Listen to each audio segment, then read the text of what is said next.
These children have to work to make a living. Their father picks up large stones from the river and brings them here to make gravel.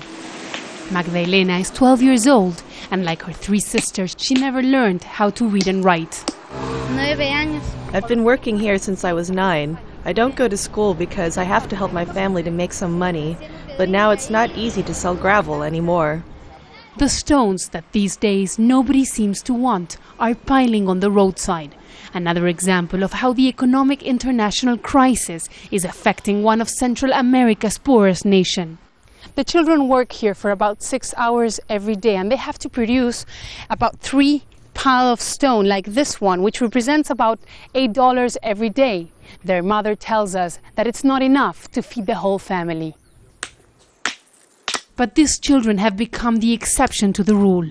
A year ago, this area was packed by entire families that survived by picking stones. 50% of those working were children. But early this year, the government started paying $40 a month to each family for sending their children to school. For many, it is now more profitable to go to school than working here. Before, this place used to be filled with children, but now they don't want to come. Sending them to school represents more money for the family.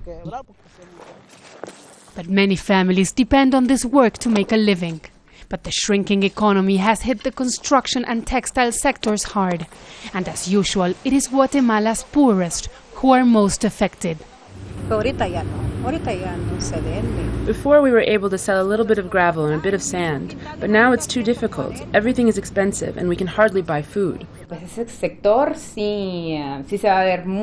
is a crisis here. In an economy like this one that depends on remittances from abroad and on exports, the situation could get serious. In areas outside of the capital, we could see lots of hunger.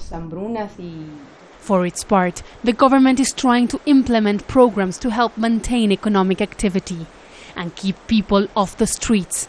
Paying children to attend school is one such program that's helped. But some families still choose to work their children, even if it means preventing them from getting the education they desperately need. Teresa, Al Jazeera, Retahuleu, Guatemala.